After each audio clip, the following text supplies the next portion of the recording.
Our finale, our mass meeting worship service at 3 at the Mount Calvary Church with Pastor Garner. So I want our youth to be as energetic and as rested as possible.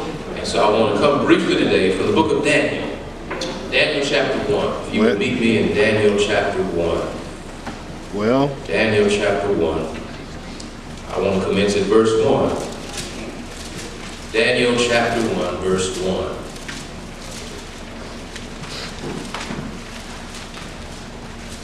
Daniel 1, commencing verse 1, it says, in the 3rd year of the reign of Jehoiakim, king of Judah, Nebuchadnezzar, king of Babylon, came to Jerusalem and besieged it. The Lord gave Jehoiakim, king of Judah, into his hand with some of the vessels of the house of God, and he brought them to the land of Shinar, to the house of his God, and placed the vessels in the treasury of his God. Then the king commanded Aspenaz, his chief eunuch, to bring some of the people of Israel, both of the royal family and of the nobility, youths without blemish, of good appearance, skillful in all wisdom, endowed with knowledge, understanding, learning, competent to stand in the king's palace, to teach them the literature and language of the Chaldeans. The king assigned them a daily portion of the food that the king ate, and of the wine that he drank. Well, they were to be educated for 3 years, young people, and at the end of that time they were to stand before the king. Among these were Daniel, Hananiah, Mishael, and Azariah of the tribe of Judah. The king of the eunuchs gave them new names, young people. Daniel he called Belshazzar, Hananiah he called Shadrach, Mishael he called Meshach, and Azariah he called Abednego. But Daniel resolved that he would not defile himself with the king's food or with the wine that he drank. Well, therefore he asked the chief of the eunuchs to allow him not to defile himself. And God gave Daniel favor and compassion in the sight of the chief of the eunuchs. And the chief of the eunuchs said to Daniel, I fear my lord the king, who assigned your food and your drink. For why should he see that you were in worse condition than the youths who are of your own age? So you would endanger my head with the king. But here, young people, Daniel said to the steward whom the chief of the eunuchs had assigned over Daniel, Hananiah, Mishael, and Azariah, test your servants for 10 days. Let us be given vegetables to eat and water to drink. And finally, then let our appearance and the appearance of the youths who eat of the king's food be observed by you. Because here it is, deal with your servants according to what you see. And on today, young people and church, I want to raise the question, what do you see when you see me? Talk. You may be seated. What do you see? Or better yet, what do others see when they see me? Young people, today I want to try to answer that question. What do others see when they see me? I was fascinated watching biographical film on a young man named Edson Arantes do Nascimento, who at the age of 17, he led his national team, not in American football, but in soccer, to the World Cup victory in 1958.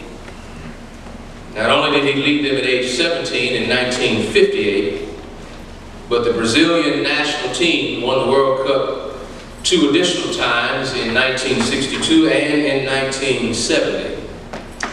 Now, it should be said and acknowledged that many have expressed that this particular young man, who is now an older man, seasoned with time, but who became known as Pelé, many will acknowledge that historically speaking, he did not necessarily vocalize like Cassius Clay, who became Muhammad Ali, and several others who were vocal about racism and about segregation and injustice and discrimination, even in the athletic realm. While he was not one who would be considered socially active and vocal in that time, it should be said and can forever be noted that Pelé went through many of the same things, endured many of the same challenges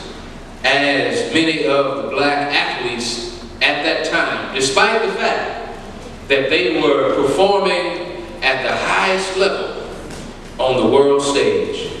It did not matter, young people, that they were great at what they did.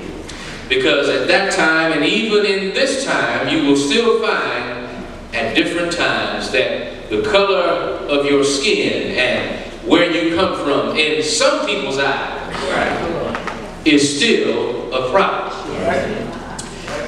But I'm fascinated by his story because he was interviewed and he said, and I quote, "It was our differences that made us beautiful."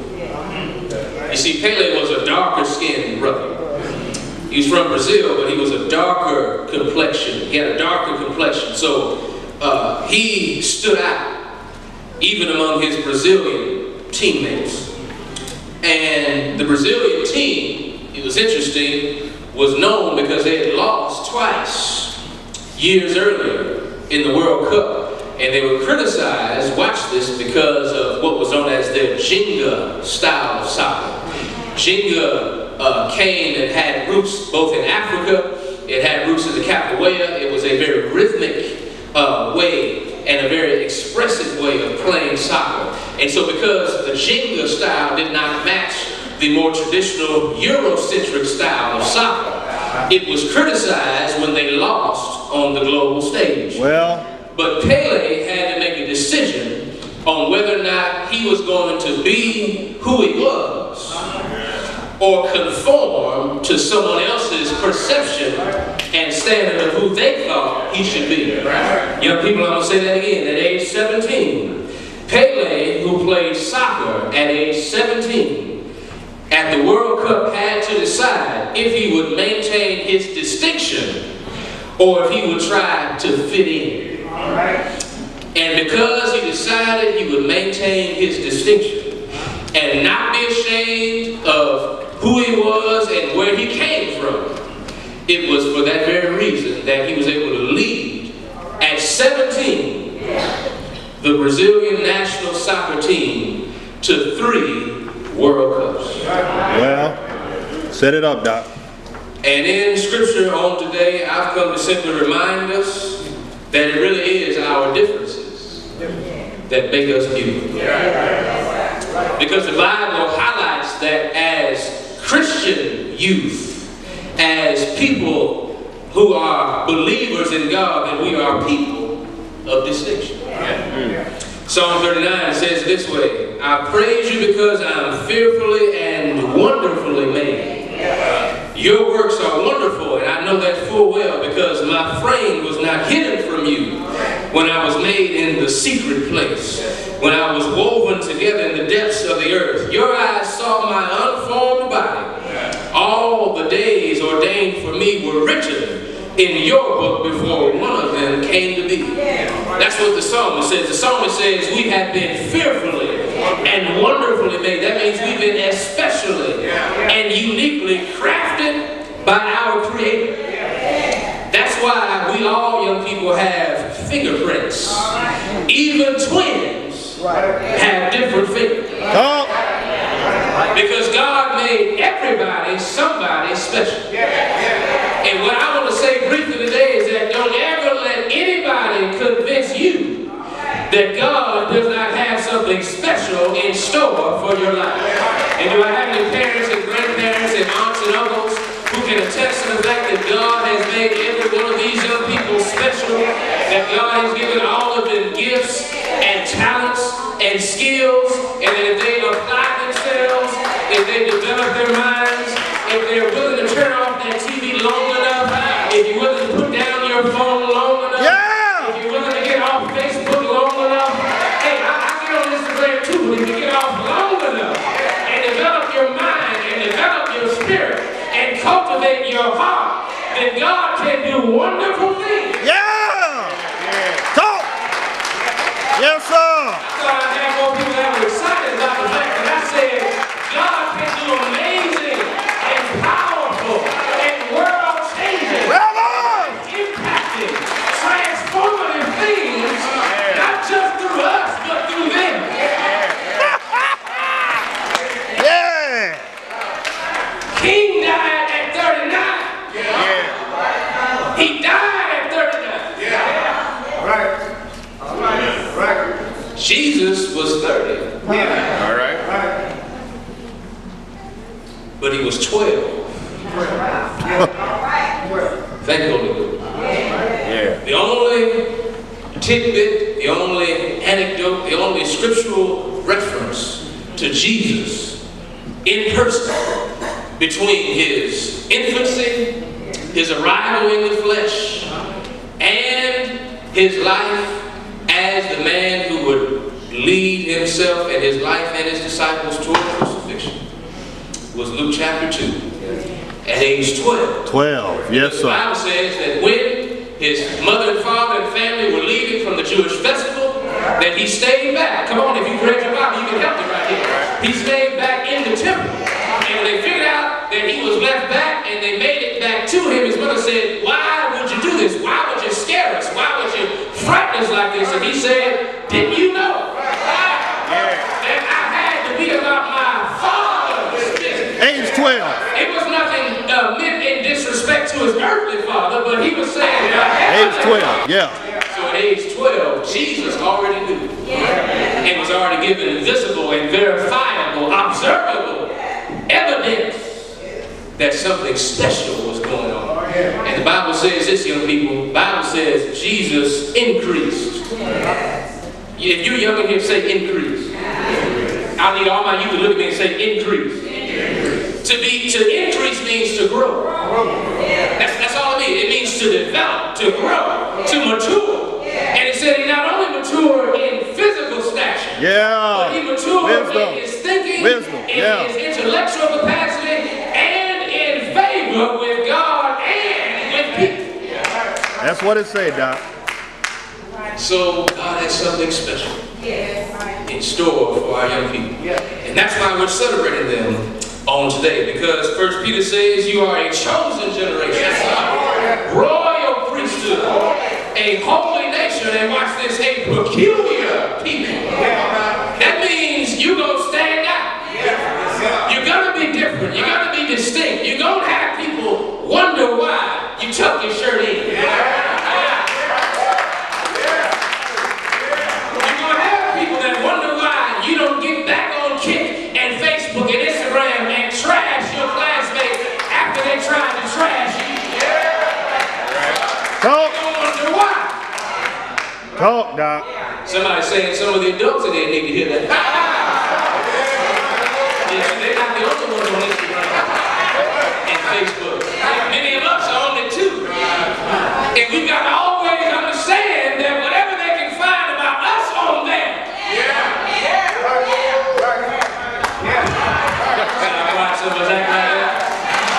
See, if my daughters can't go to my Instagram page, I don't need one.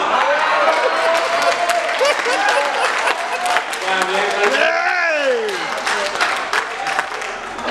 Woo! Lord. Yeah, it's Harry Wide Youth Week, but the adults have to also be the light. Because watch this, they're going to do what they see us do, not what they hear us say. See how it works? See, if what I do doesn't line up with what I say, that's going to be the contradiction that they have to wrestle with. I'm not here on the soapbox pretending that I'm perfect, because that would be a lie. And for anybody who's sitting out there looking at me that thinks you haven't stayed up past your bedtime and you haven't had anything in your cup besides water or lemonade, just get that out of your mind. Because whether I know it or not, God knows where you were, what you did, who you did it with. But how many can thank God that despite all of your faults, that look beyond all your faults, all your shortcomings, all your sins, and let you walk in the sanctuary on today?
Help yourself, Reverend.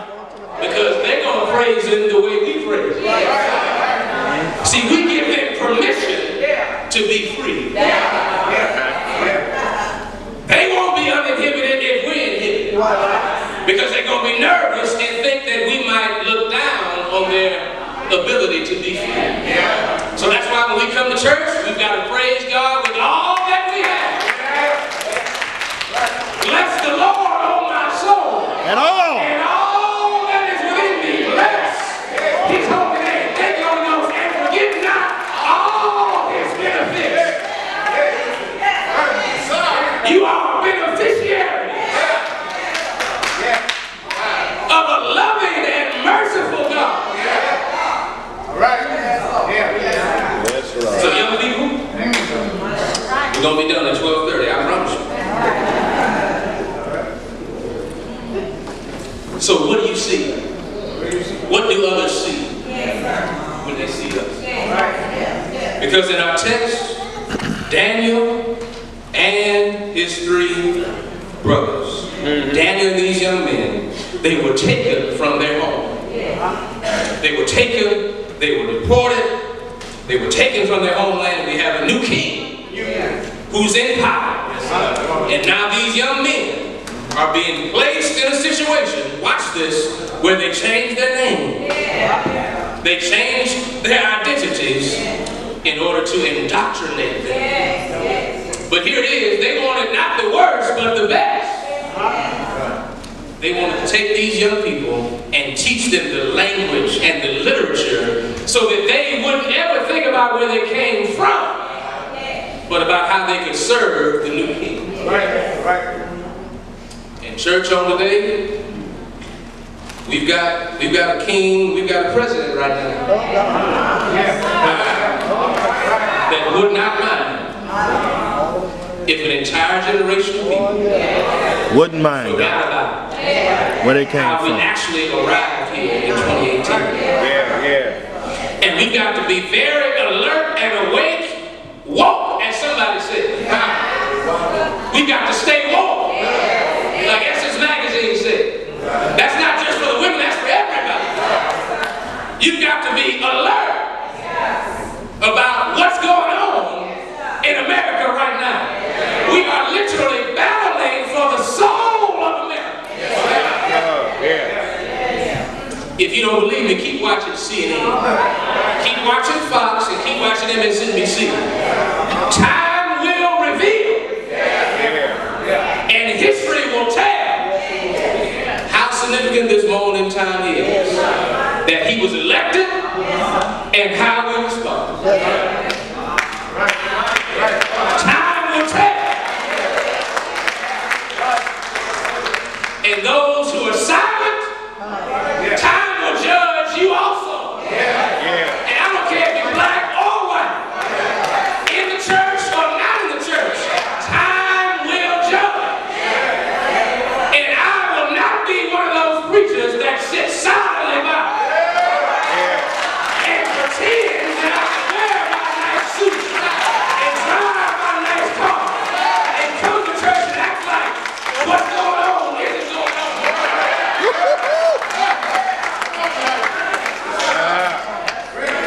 And the sad part is, one of our sisters who's intelligent and gifted had to learn that the hard way.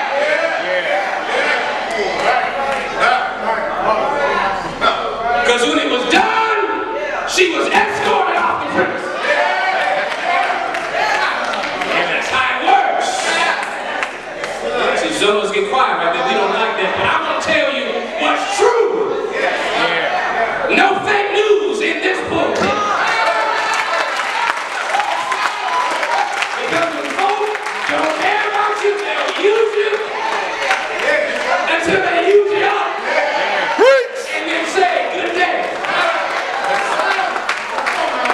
You preaching, man. That's what Bill Withers said.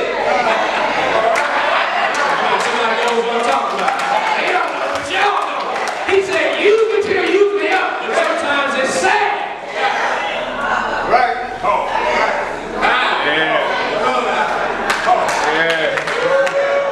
Speaks. All their intelligence and gifts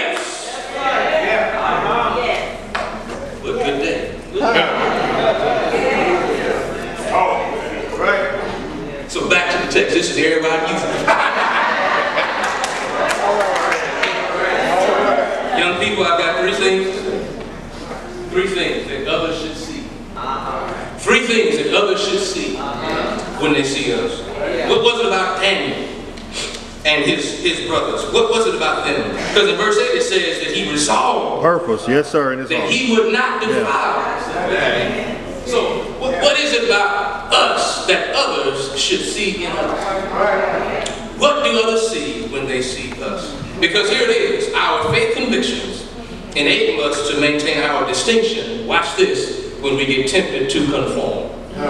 Conform means to just simply be shaped by, to fit in. But thank Holy Ghost, the Bible says, be not conformed or shaped by the patterns of this world, but be transformed, how? By the renewing of your mind. It's literally like God renovating your mind. Like somebody will come in your house and take all the old furniture out and give you all new furniture. God has to renovate your mind.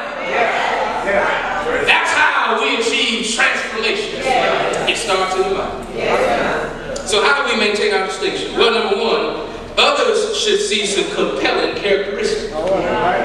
Yeah. They should see some compelling characteristics. Because verse 3 it says, chief eunuch was commanded to bring out of the people of Israel, of the royal family and of the nobility, youths without blemish, of good appearance, skillful in all wisdom, endowed with knowledge and understanding and learning, and competent to stand in the king's palace, so that they would be able to be taught the literature and language of the Chaldeans. That's verses 3 and 4.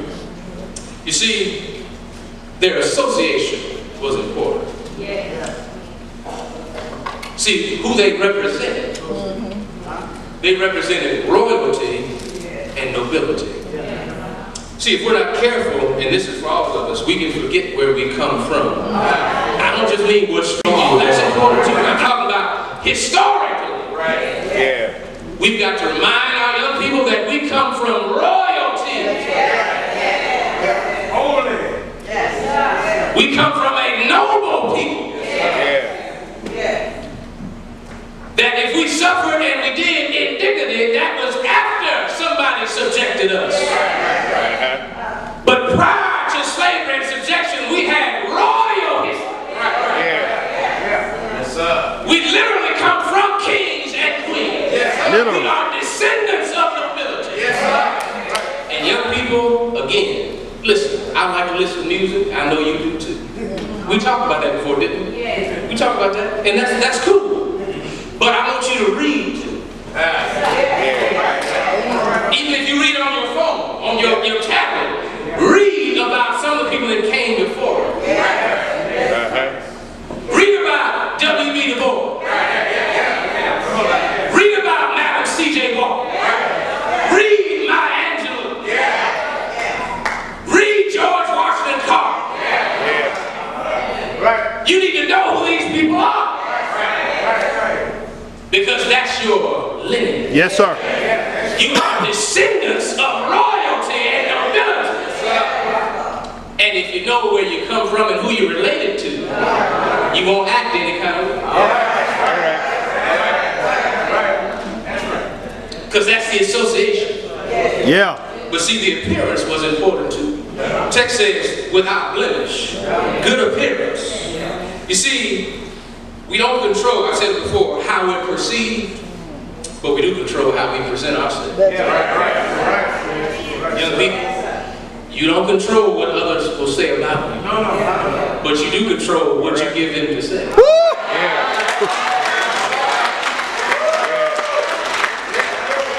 See, young people, you want to look so good and so together that whatever they say is a lie. Yep. See, you want your classmates to have to lie on you. You don't want them to say, she looks sloppy, and it be true. Now they say expensive. See, I can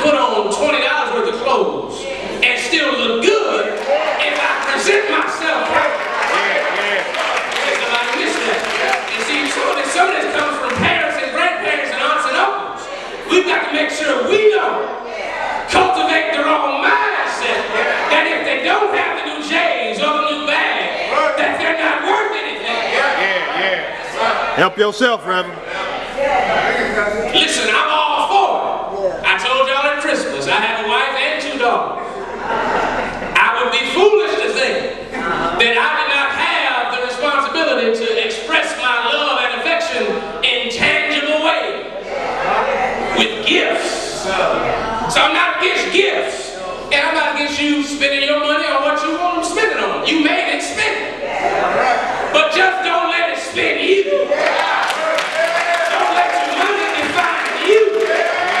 Your money is how much you have, but the person you are is who you are inside.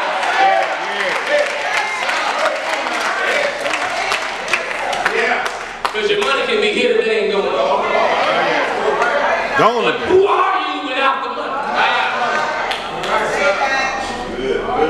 Young women, who are you without your makeup? Say that. That bag. Without your car. If he walks up to you and asks you, what are your goals for the new year? Where do you want to be in 5 years? Because I'm looking for somebody who's looking ahead in life. Are you just going to stand there and giggle? Or are you going to have something to say? See how quiet someone's getting right there? And then if he walks off, we'll call him stuck up. Nobody in here, but you got friends that'll do that. You'll meet somebody of substance and then blow it off when you can't respond because you haven't taken the time to think about it yourself. It's all right, I'm gonna preach it. Because I'm trying to cultivate a mindset. Aptitude. Thank you, Lord. Thank you. Aptitude. Appearance is important. Association is important. But your aptitude. In other words, what potential do others see in you?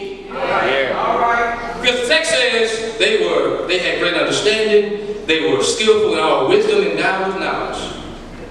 Potential is precious, but it can be squandered if it's not protected. In other words, you have to develop your gifts. Thank Holy Ghost, you got to stir up the gifts. You got to stir it up. Kobe Bryant is who he is because he stirred up his gifts. LeBron James and Steph Curry are who they are because they stir up their gifts. Just Google LeBron James and Steph Curry. Google them at practice. Google them training. LeBron James has a whole section in his house. He's got a chamber that he puts his whole body in just to train and recover because he understands he has to stir up his gift.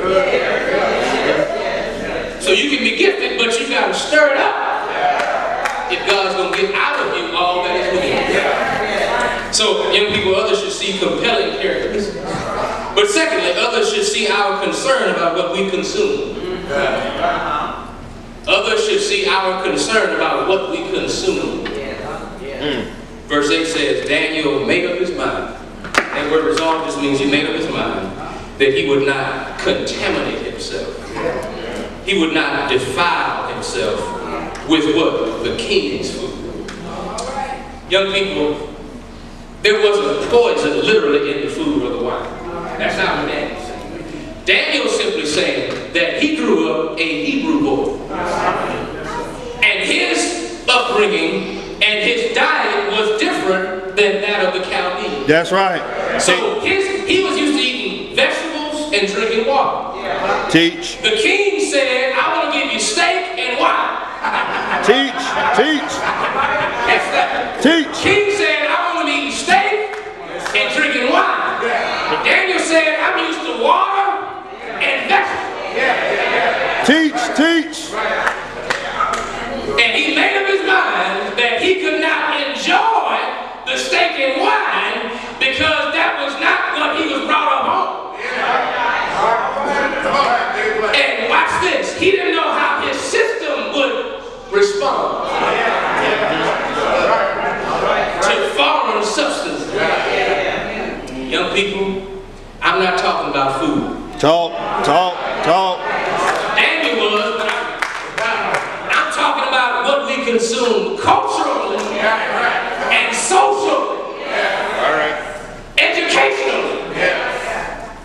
got to be careful what you consume. That means what you allow to stay in your mind and what you allow to dwell in your heart and in your spirit. Some stuff will mess up your spirit. Yes, sir. There are some things, some music that will mess up your spirit. Yes, sir.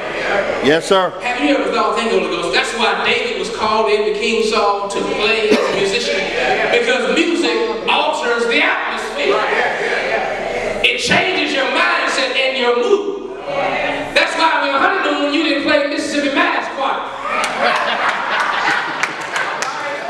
Don't laugh with me. I hope you understand Mississippi Mass. Not on your honeymoon. Because music changes the atmosphere. Yes, sir. Y'all can laugh with me. They all got here because we all came together. Amen.